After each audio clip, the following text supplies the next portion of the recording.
seja muito bem-vinda, muito bem-vindo ao Dane-se, aqui no Boteco do Tunico, do Jardim de Nápoles, da Vila de Nápoles, onde eu recebo toda semana mulheres para falar sobre assuntos que envolvem o universo feminino. E aí eu vou começar com uma frase bem machista, viu? Lugar de mulher é na cozinha, esquentando a barriga no fogão. Cuidado com isso, hein? Porque ela pode se transformar numa das maiores chefes do Brasil e do mundo. E é exatamente essa pessoa que eu recebo hoje no Dane-se dessa semana, a Tássia Magalhães, considerada uma das maiores chefes do Brasil hoje, chefe de vários restaurantes que ela comanda, inclusive o Nelita, que é uma delícia, hein, Tássia? Oiê. Obrigada pela sua participação, por ter aceitado o meu convite. Muito obrigada. Gente, vamos lá. Lugar de mulher é na cozinha? Esquentando a barriga no fogão? Você já deve ter ouvido muito isso, hein, Tássia? Na verdade, é assim, lugar de mulher é na cozinha, mas infelizmente nem sempre nas cozinhas profissionais. Exatamente. Quando a gente fala de chefe, a gente vê muito chefe homem e cadê as chefes mulheres? O que Normalmente acontece? a gente vê chefe mulher só na cozinha de casa, então sem ser profissional. Mas hoje as coisas estão mudando e a gente tem bastante mulher fazendo com que essa profissão seja dominada pelo feminino mesmo, e que antigamente a gente pensava, não, vai ser cozinheira, mas cozinheira. Eu lembro quando eu fazia faculdade, minha avó falava assim, Tássia, vai estudar gastronomia e você vai ser cozinheira? Como assim? E hoje a gente vem mudando isso, as mulheres realmente estão dominando e sim, ainda esquento bastante a barriga no fogão, só que dessa vez na cozinha profissional. E ganhando muito dinheiro. Tá bom pra você? Esquento sim, vou continuar esquentando, né, isso. Tássia? Mas por que momento, já que a gente tá nesse assunto, que momento você acha que virou essa coisa de o homem ser chefe na cozinha? Ele percebeu que podia ser glamourizado esse lugar, ele falou, isso aí é interessante, eu quero esse lugar aí da mulher. Porque agora a gente tá retomando o nosso espaço, né? Tá pegando de volta. Exato, eu acho que isso vem lá atrás, na verdade, como não só na gastronomia, mas em outras profissões que são dominadas por homem ainda. E surgiu mesmo como o homem sai de casa para trabalhar. Então, quem trabalha na cozinha profissional, nos restaurantes, restaurantes de hotéis, sempre foram os homens, enquanto a mulher ficava dentro de casa, fazendo a comida dentro de casa. Isso é uma coisa muito estranha, porque normalmente a gente vê realmente mulher cozinhando, passa de vó para filha, para filho. Mas, como em outros setores, o homem dominou essa parte do profissional dentro da gastronomia. E sim, começou lá atrás. A gastronomia ela é muito parecida com o militarismo, então diziam que mulher para cozinhar na cozinha profissional não funcionava, porque você tem que ter o psicológico muito forte, a mulher alterna no ciclo menstrual, então mulher não era muito bem-vinda, porque precisava ficar muitas horas de pé, carregar coisas pesadas, então viam a mulher como frágil. E aos pouquinhos a gente vem mudando isso, mas começou lá atrás, isso na Europa, isso da cozinha profissional mesmo. Uhum. Chegou no Brasil, os homens continuaram dominando e aos poucos as mulheres foram mostrando que sim, que também elas são capazes e que a sensibilidade da mulher, o resultado final eu acredito que é diferente. Então, tem outros meios, não precisa você só ficar de pé muito tempo ou carregar coisas pesadas. Tem outra maneira de ter mulher na cozinha profissional. E a gente veio quebrando mesmo esse paradigma, Total. sabe? Da onde vem essa sua paixão? Você falou da sua avó, falou, mas minha filha, minha neta, você vai virar cozinheira. Quem te ensinou a cozinhar e quem te fez se apaixonar pela cozinha? Isso é uma coisa até engraçada, porque eu sou do interior de São Paulo. Então, Guaratinguetá, né? No interior de São Paulo, tem isso mais de você ficar na cozinha, ficar vendo sua avó cozinhar, sua família, em volta da panela, em volta do fogão. Só que eu tô falando isso há 17 anos atrás. Há 17 anos atrás não era uma coisa que as pessoas olhavam e valorizavam. Não tinha esse glamour todo, que eu acho que a gente vai poder falar um pouquinho disso depois, que veio através mesmo das mídias, de programas de televisão. Quando o setor de restaurante, na verdade, ele nunca foi profissional, era muito aquilo. eu vou abrir um restaurante e vou vender comida. Mas você não entendia quanto você precisava Cozinhar ou produzir. quanto você realmente tinha de lucro daquilo. Era aquela portinha que você abria e vendia comida. E quem não era estava fazendo profissional. também não tinha relevância, né? Nenhuma. É. E aí, quando meu pai cozinhava muito em casa, então gostava muito de vê-lo cozinhar. E eu ia fazer direito, não tinha nada a ver com gastronomia. Eu prestei direito, mas eu falava, eu gosto tanto, porque eu já lia e via algumas coisas sobre. E sempre tentei cozinhar um pouquinho em casa, com os meus pais, com a minha mãe. E aí o meu pai falou, filha, você gosta tanto, por que você não faz gastronomia? Aí ele foi, deu meu primeiro livro de gastronomia, eu li. E meu pai, ele sempre foi um pouco mais... Meu pai já é falecido, mas ele sempre foi um pouco pra frente, assim. Ele não concordava muito com isso. Ai, mas se ela quer ser cozinheira, ela vai ser cozinheira. E tá tudo bem. E aí eu li, gostei, entendi um pouco de como funcionava. A gente não tinha muitas referências aqui. Mulheres, então, eram pouquíssimas. Eu me pego pensando, às vezes, falava, nossa, quando eu comecei, as minhas referências eram todas masculinas. Não tinham muitas. Não tinha uma mulher que eu falava, nossa, me inspiro nessa e quero ser parecida. Porque de 10 homens, a gente tinha uma mulher. Sim. Ou até mais. E aí, quando eu prestei gastronomia, entrei, me apaixonei. E nunca mais voltei. Foi de 2007 até hoje. Até hoje. O nosso famoso mexidão, que o brasileiro adora, né? Bota tudo ali, mexe tudo, nossa, resolve.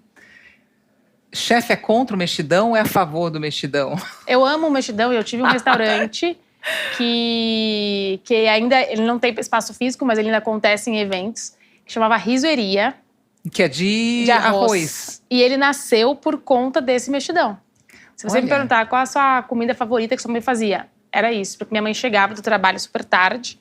E aí tinha lá na geladeira arroz, feijão, alguma mistura, ovo, farinha. Então ela colocava tudo na panela, quebrava 2 ovos.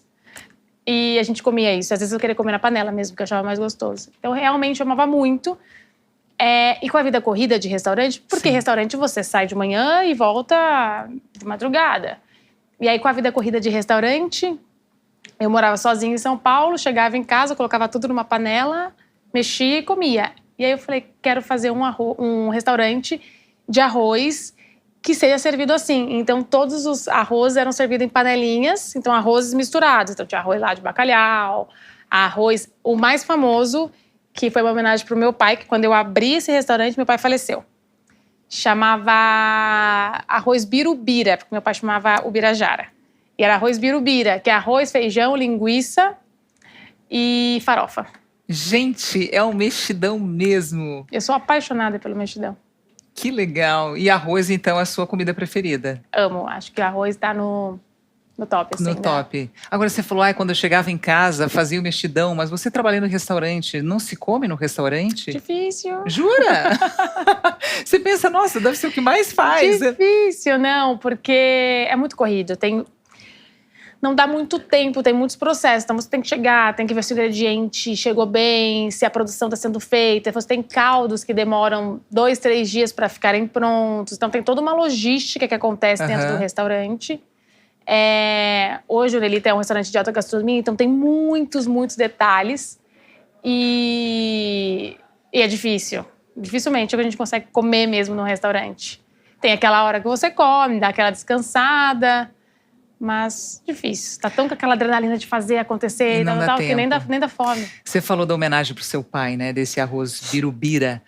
A comida tem essa função, né? De trazer memórias afetivas da gente, né? Então, esse arroz do seu pai, em homenagem a ele, é alguma coisa que te remete à sua infância? Que você sente o cheiro e fala, lembra do meu pai? Com certeza. Pra mim, a gastronomia é isso. Eu acho que é realmente você tocar em lugares das pessoas quando comem, porque todo mundo tem uma história com alguma pessoa que ama, ou familiar, relacionada à comida. Sim. Eu sempre penso que as boas conversas, negócios fechados, muitas coisas acontecem em volta da mesa, tomando coquetel, tomando um vinho, comendo. Então, todo mundo tem uma memória Sim. Relacionada a isso. E, para mim, isso é alta gastronomia. Eu acho que isso é alta gastronomia quando você consegue atingir esse lugar na pessoa com a comida que você está fazendo. E, com certeza, eu tenho várias memórias, assim, da minha família. E esse arroz birubira foi exatamente por isso. Porque a gente comia esse arroz, linguiça, feijão. Meu pai fazia muito isso. E eu brinco que lá em Guará, meu pai falava assim: filha, vai ser risoto hoje, vai ser risoto. Só que assim, a gente nem tinha ideia muito do que era um risoto, realmente. Meu pai pegava um arroz, colocava um molho, misturava um camarão, tudo, saía do forno e a gente comia aquilo achando que era risoto. E a brincadeira do riso também veio nisso, porque são vários tipos de arroz e as pessoas chegavam no riso e falavam: ah, é risoto? Eu falava: não, é arroz com alguma coisa, mas não é risoto. É o nosso mexidão. Mas a gente sempre associa com arroz com molho, ou arroz um pouco mais elaborado, ele vai pro risoto. E não é isso. Você sempre foi aquela menina que provava de tudo na infância, porque criança é difícil, né? Às vezes comer coisas diferentes, mas você sempre se jogou, sempre foi provando de tudo. Não. Não? Você sempre foi difícil pra comer? Eu era um pouco difícil de comer. Um pouco enjoada. Ah, não gosto muito disso, não quero isso. Mas meus pais sempre fizeram esse papel de, não, tem que provar. Uhum. Você precisa provar para você entender se realmente se você não gosta, ou se você está olhando aquilo e não é tão apetitoso e por isso você não quer comer. Então, eu sempre tive isso de provar bastante coisa. E quando eu comecei a trabalhar em São Paulo, era um universo completamente diferente para mim, porque eram muitos ingredientes eu nunca tinha visto. Eu não fazia ideia do que era. Eu sempre conto isso até para as meninas que trabalham comigo no restaurante, que eu falo: vocês precisam provar, porque é assim que você constrói o paladar, é a sua memória. Porque para você criar, você precisa muito dessa memória. E tem um episódio que eu lembro que tinha botarga, que botarga são ovas de tainha curada, mas em 2007, 2008, eu não fazia ideia, eu nunca tinha provado, nem tive acesso a isso em Guará, acho que nem existia isso por lá.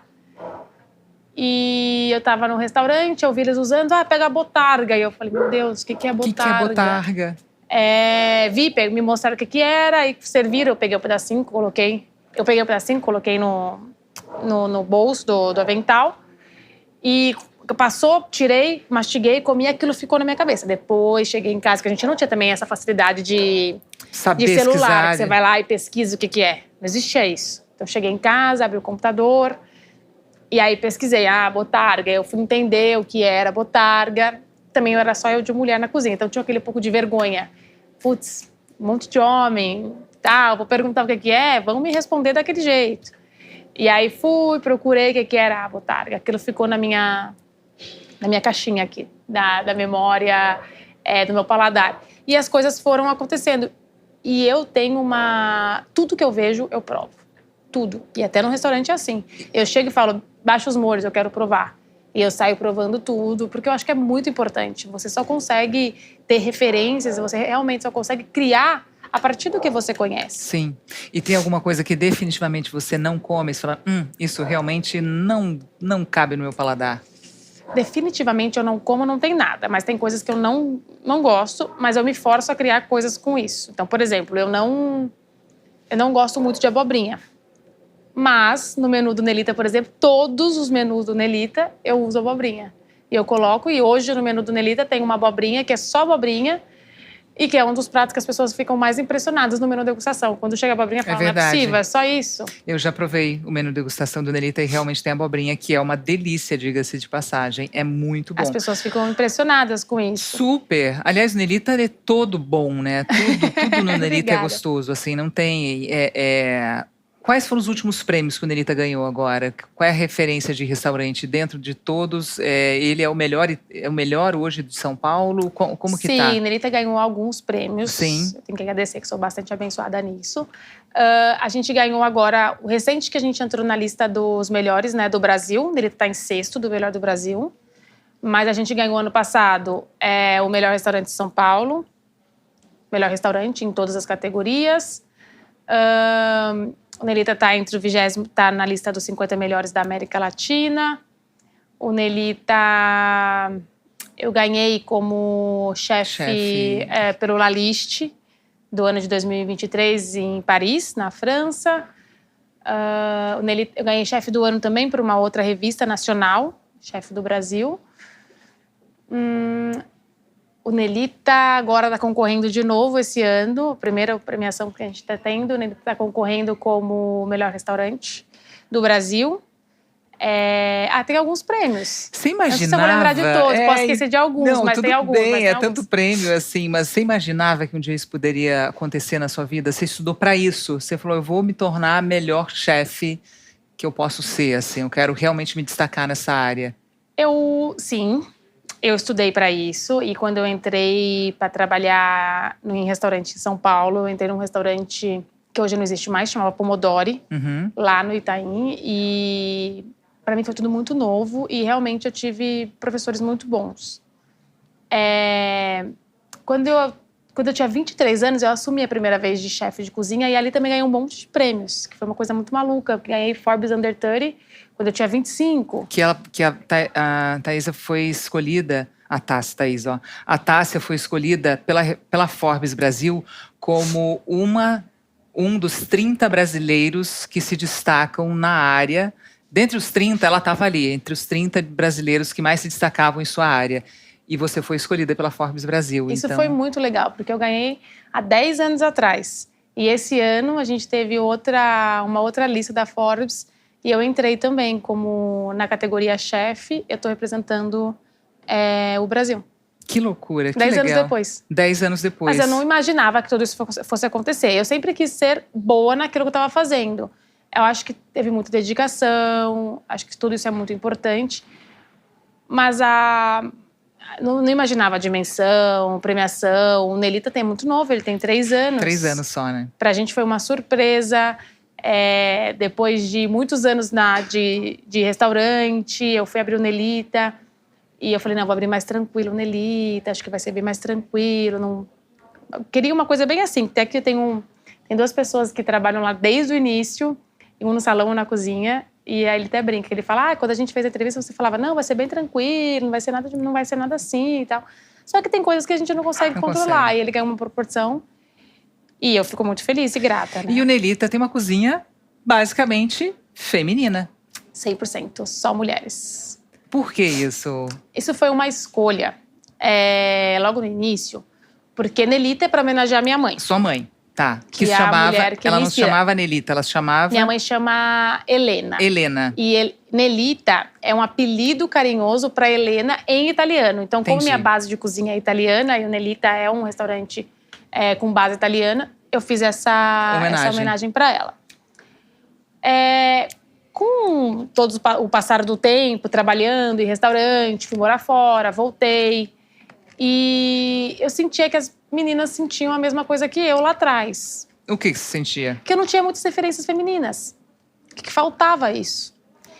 E o meu objetivo com a Nelita é conseguir treinar e guiar um pouco dessas meninas para que elas sejam grandes chefes, para que cada uma tenha seu negócio ou assuma grupos grandes, ou tenha seu restaurante. Cada uma, lógico, com o seu objetivo, mas a minha missão, eu sempre falo isso, é treinar essas meninas.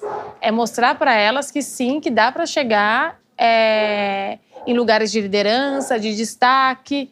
Porque quando você só vê uma referência masculina, você um pouco que perde aquele... Fala, será que dá? E aí eu trouxe isso, não foi fácil, porque a gente abriu logo depois da pandemia, então quase não tinha gente para contratar, e aí eu estava mais segregada ainda, que eu tinha que só contratar menina. Mas como tudo na minha vida é um desafio, foi mais um desafio, e hoje a gente tem várias pessoas que querem trabalhar no Nelita, então assim, eu acho isso muito legal. E criou uma força, uma base feminina dentro do Nelita impressionante, porque... mesmo as que já passaram por lá ou que vão para o outro lugar que a gente tem, que vão trabalhar nos outros restaurantes, elas criaram uma amizade muito forte. E para mim isso é muito importante, porque também desmistifica o que falavam lá atrás, que mulheres não poderiam trabalhar todas juntas, porque mulheres brigam, porque mulheres não se apoiam, porque mulheres não são unidas. E eu provei que isso é totalmente contrário. E provei para mim também, porque foi um desafio. E eu percebi, falei, não, as mulheres sim, são unidas, mulheres trabalham juntas, isso super funciona dentro da gastronomia. Sensacional, achei incrível, inclusive, quando eu vi que a sua cozinha era totalmente feminina, achei bem interessante isso. Hoje, quando se olha assim, daqui eu quero ir para onde, assim? O que você imagina você já tão nova, já alcançou tanta coisa, onde você pretende chegar? Você quer ser não só a melhor do Brasil, você pretende... Porque você já estudou muito tempo fora. Eu penso, será que agora ela quer ir para fora? Quer mostrar a culinária dela lá fora? Ou você pretende realmente ficar aqui no Brasil e fazer seu nome aqui no Brasil mesmo, Tássia? Então, eu acho que as coisas vão acontecendo. Eu sou virginiana, então normalmente eu tenho tudo muito planejado. Mas às vezes a vida toma alguns rumos que a gente não consegue controlar. Eu tô muito feliz no Nelita. E eu tô num momento que, sabe aquele momento que você fala assim, puxa, será que agora eu quero ter filho? Entendi. Então tem aquela fase que você pensa um pouquinho sobre isso. E eu acredito que são 16 anos muito dedicados à minha profissão. Então tô um pouco nessa fase. Mas as coisas estão acontecendo. Então vai ser a primeira vez, agora em junho, que eu vou cozinhar fora do Brasil. Então eu vou para Los Angeles cozinhar. Eu já tenho uma agenda que as pessoas começaram a me conhecer. Então eu vou para Los Angeles e aí vou para a Índia, vou para a Grécia. Então as coisas meio que estão acontecendo. E eu tô surfando a onda. Tô aproveitando, mas sem essa pressão de que eu preciso fazer isso, ou eu tenho que fazer isso. Porque senão fica muito pesado e aí não é prazeroso. Então, estou tentando também colocar essas duas coisas em...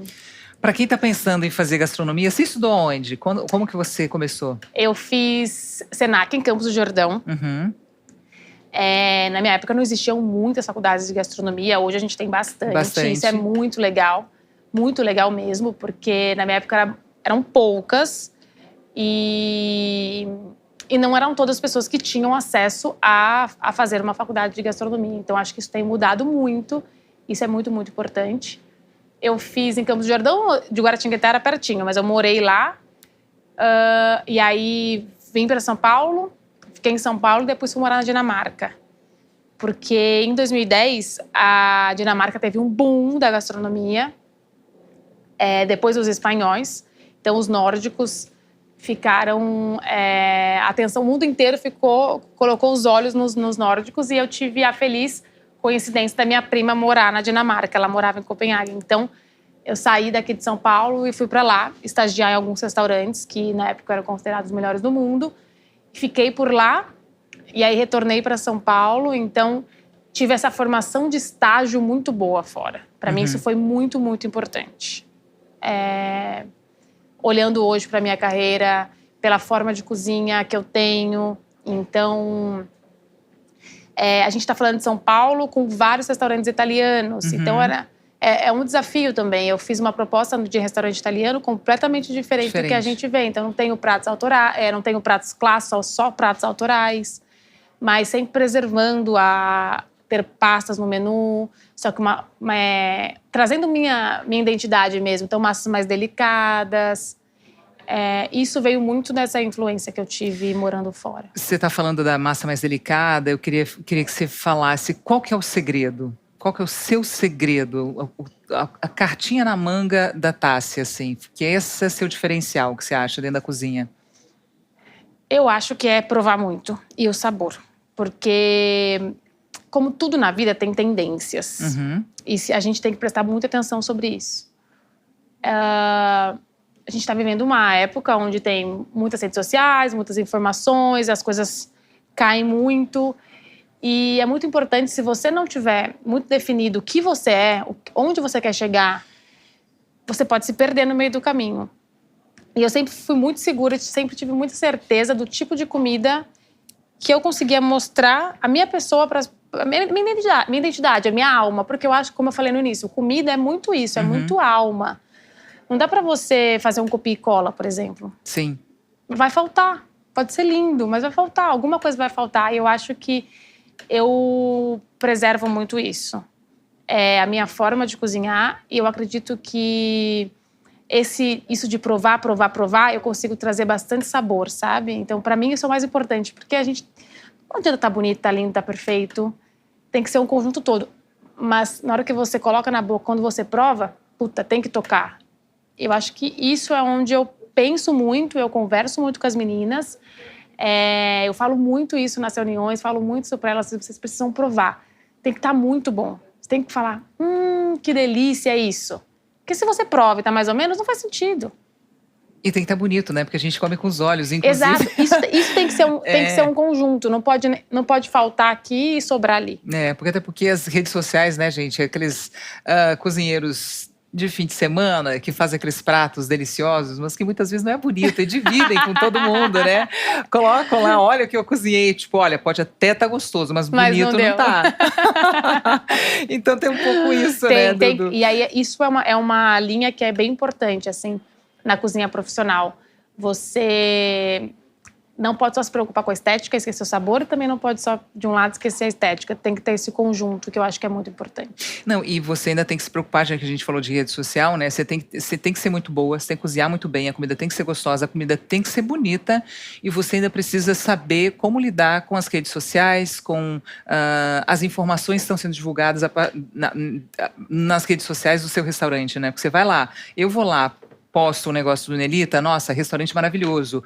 Ou alguém vai falar, não gostei muito do serviço. Então, não é só comida, é toda uma experiência que você tem que vender, né? Que imagino que é um peso, você tem que preparar muito bem as pessoas, assim. Eu acho que sim. Agora é muito mais. Você tem muito mais você tem mais coisas para você olhar do que só simplesmente cozinhar ou entender se está dando lucro ou não está dando lucro. E tá tudo bem, porque hoje as pessoas têm mais acesso, as pessoas podem falar mais, as pessoas têm essa liberdade, pode escrever. Não é fácil, porque às vezes eu acho que, não sei, às vezes as pessoas podem ser injustas também, só que tem que entender. Eu sempre penso o que aconteceu, onde eu posso melhorar. Eu acho que é dessa maneira que eu tento organizar a minha vida no restaurante, porque realmente virou uma empresa. O que não era profissional, agora é profissional. Então, você tem todas essas áreas que demandam de pessoas. Você precisa profissionalizar pessoas. Então, você tem que ter um setor de marketing, você tem que ter um setor administrativo, que há 50 anos atrás isso não existia. Não existia. Era a mãe, o marido, o pai, a filha, e era uma coisa mesmo que não era profissional. Então, acho que virou uma empresa.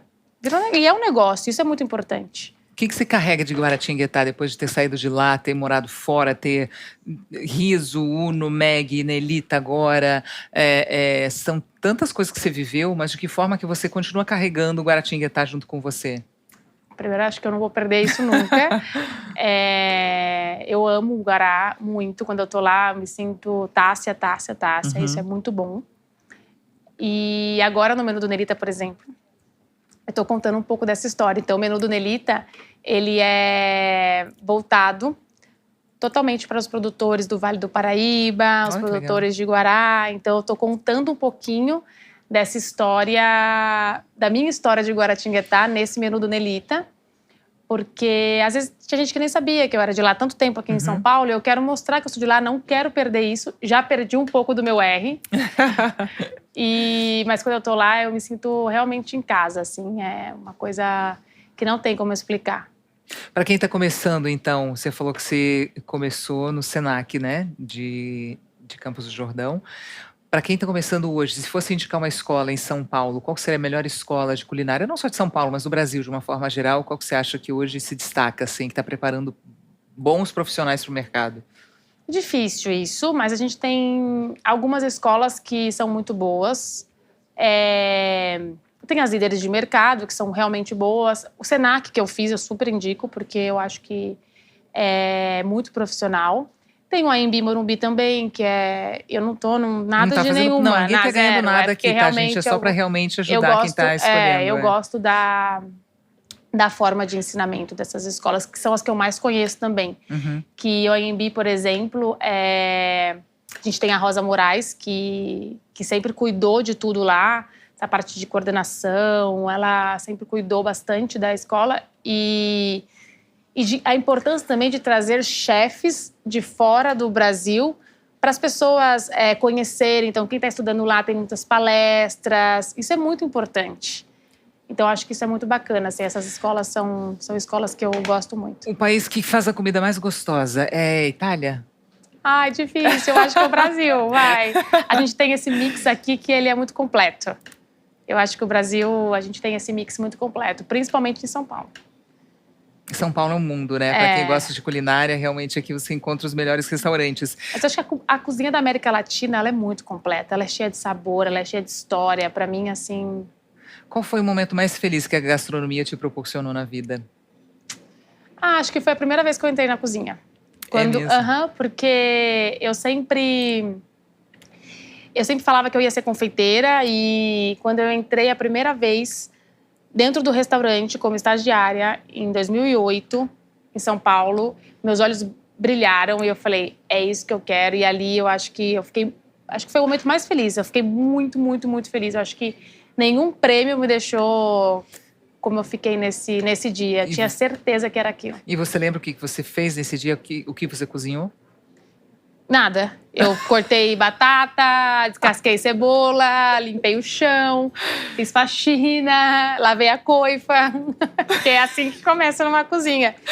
Demora muito para você chegar até um fogão, para você começar realmente a cozinhar. Mas isso é muito importante porque você valoriza todas as etapas.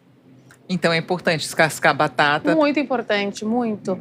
Porque ali você entende sobre sustentabilidade, sobre desperdício. Então, eu acho que é muito importante. Legal, bacana. Muito bom. E o glamour de ser uma chefe tão premiada? Imagino eu que, de vez em quando, fala, nossa, eu cheguei nesse ponto, mas peraí, gente, eu tenho que ali esquentar minha barriga no fogão, porque é isso, afinal de contas, que eu vim fazer aqui. O glamour, ele fica mais nas mídias. E, na realidade mesmo, eu acho que é uma profissão que não é muito glamurosa. A coisa que eu sempre falo e eu entendi isso, é que quando você vai na gastronomia, quando você chega depois de chefe e você tem seu próprio negócio, você começa a ir para uma área mais de empreendedorismo. E aí você começa indo para um lado administrativo. E eu fui muito para esse lado, só que eu parei e pensei e falei, não, isso não é o que eu quero. Eu quero ter restaurantes, eu quero sim ter meu negócio, eu gosto de empreender, eu gosto de treinar, eu gosto de ensinar, mas eu não quero perder o que eu sempre sonhei e o que realmente me faz feliz, que é estar dentro da cozinha. E eu não quero nunca sair dentro da cozinha, então sempre penso isso. Quando eu estou em São Paulo e não estou viajando a trabalho para alguma coisa, dificilmente eu não vou para o Nelita. Dificilmente, assim. E a gente tem esse mito de que, não, porque o chefe começa a crescer e aí não quer mais cozinhar. Para minha vida é completamente diferente. Eu sempre quero estar dentro da cozinha. Porque se eu saio dela, eu sinto que eu realmente não sou feliz. Então, para mim, a cozinha me faz feliz. Até o estresse da cozinha. Até o estresse. Até o estresse da cozinha.